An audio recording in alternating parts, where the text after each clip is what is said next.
everybody, I'm Liz, and today I'm doing the Pokemon book tag. I saw this several months ago, back when Pokemon Go first came out, and it was done by Megan Precourt. I absolutely loved her video, and I decided to do the tag, but then my life got busy, and I decided to do different things. So now, with the release of Gen 2 in Pokemon Go, I felt like it was an apt time to actually do this tag. This tag was originally created by a book blog called Read at Midnight. I'm going to leave all of that info down below if you want to go and check it out yourself. But the first question is starters. The book that started your love for reading. I'm going to go with two.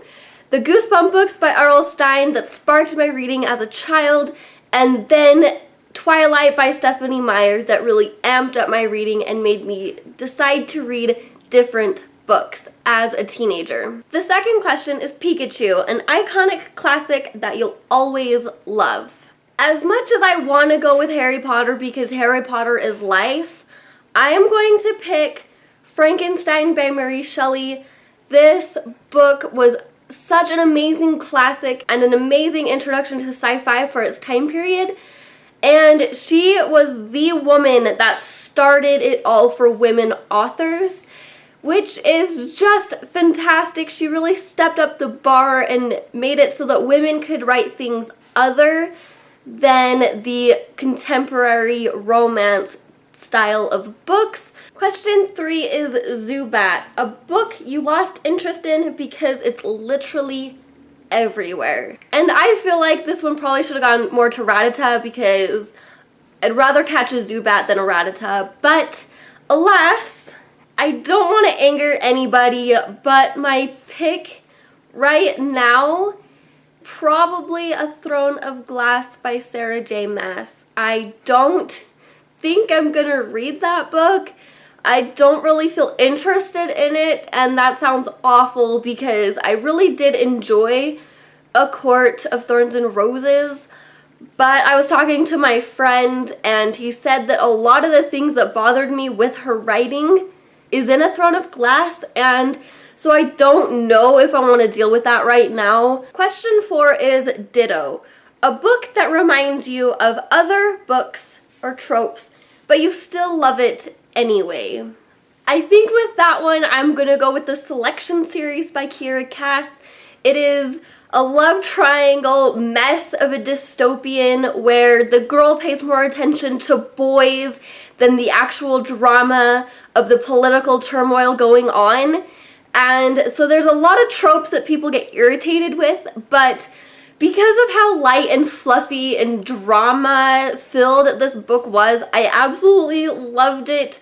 The teenager side of my reading was just squeeing the whole time. Question 5 is Snorlax, a book or series you have not started because of sheer size.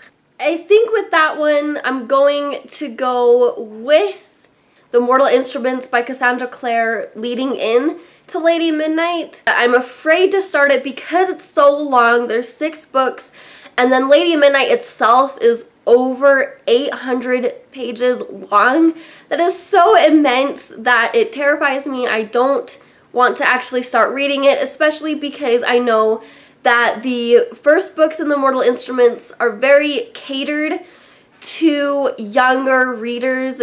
I feel like I've grown too much as a reader to actually enjoy that type of writing. This has been my year and a half, 2-year struggle of the Mortal Instruments and Lady Midnight. I keep telling myself I don't know if I'm going to read it because of its sheer size, and because I'm so indecisive, it is perfect for this question. Question 6 is Gengar, a book that kept you up all night. There's a lot of books that keep me up all night because if I absolutely love a book, I love the plot, and it's very intense, I can't go to sleep. So I'm gonna go with the latest one just because this really did keep me up all night, and that is The Girl on the Train by Paula Hawkins. This book seriously kept me up until 4 o'clock in the morning, and I had to be up to get ready for work at 6.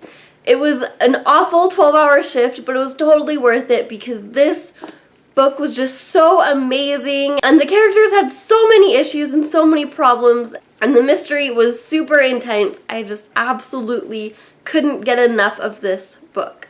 Question 7 is Nidoking/Nidoqueen. Your bookish OTP. I'm gonna go with Mina and Jonathan Harker in Dracula by Bram Stoker. This book, they go through so much crap, and they stay together and they fight and they end up winning. They are such a great power couple because they both survived the devastation that Dracula brings. They conquered all, and they're just such an amazing couple in this story. You definitely can tell that they trust and they love each other absolutely 100%. Question 8 is Rapidash, a fire-hot, fast-paced read. With that, I am going to go with Mistborn by Brandon Sanderson. I was sitting on the edge of my seat as I was driving to work and taking the train to class because this book is intense. You get super involved in the political structure, the turmoil, and the rebellion that you just can't stop reading. Question 9 is Evie, a series you'll never get tired of seeing spin-offs for. I'm gonna go with the Grisha trilogy by Leigh Bardugo. I am currently reading Six of Crows and I absolutely love it. I loved it since page 1, and honestly, I feel like Leigh Bardugo could write anything and I'll just eat it up because it is so great. Question 10 is Magikarp, a book or series that was surprisingly awesome. With that, I'm gonna go with A Court of Thorns and Roses by Sarah J. Maas.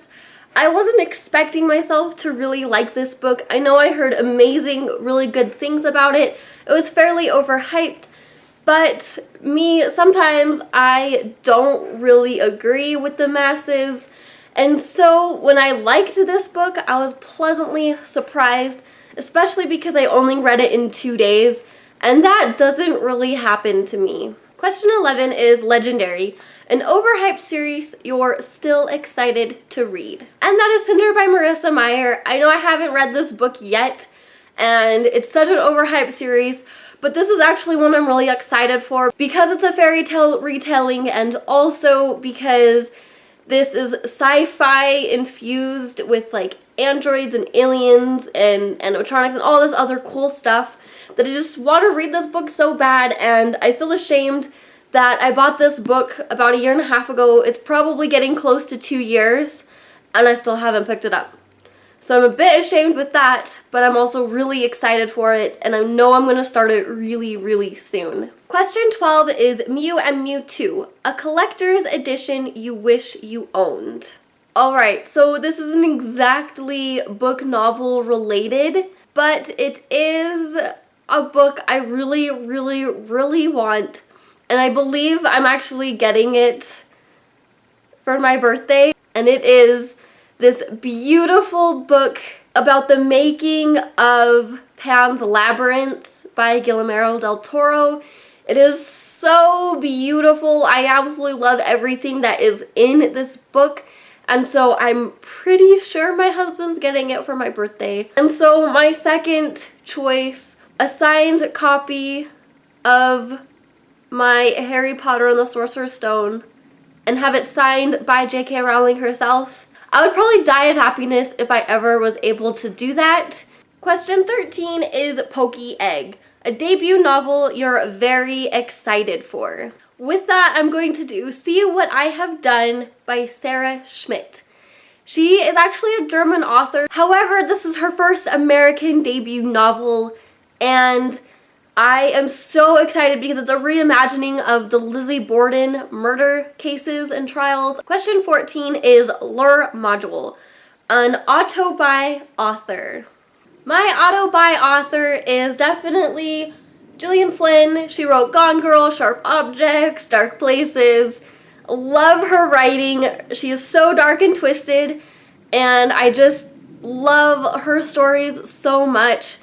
Question 15 is Servers Down, a book release you've been waiting on forever. There's a lot of books that take me forever to buy. There's a lot of stories that I buy and take forever to read, but usually it doesn't take me a long time to wait for a book. This does happen every once in a while with sequels, but currently I'm behind in most of the series I am reading, so I don't have to wait for books. However, there is a debut author book that is going to take me quite a while of waiting just to get it. And that is Goodbye Vitamin by Rachel Khong. This isn't released until July. It's about a daughter who is taking care of her father who has Alzheimer's. And I believe this is a type of Own Voices novel, and I'm just really excited for it because Alzheimer's is a very fascinating disease. In my schooling, we've been talking about Alzheimer's quite a lot. So I'm getting a lot of info on Alzheimer's disease, and so I just want to keep reading about it and be exposed to people who have personal experience with this disease, because my husband's grandfather actually died from it, so it is very personal to me. Alright, so that was the last question, and I'm all done with my Pokemon book tag. From all of my Eevee evolutions and Cubone, thank you guys so much for watching, and I'll see you next time. Goodbye!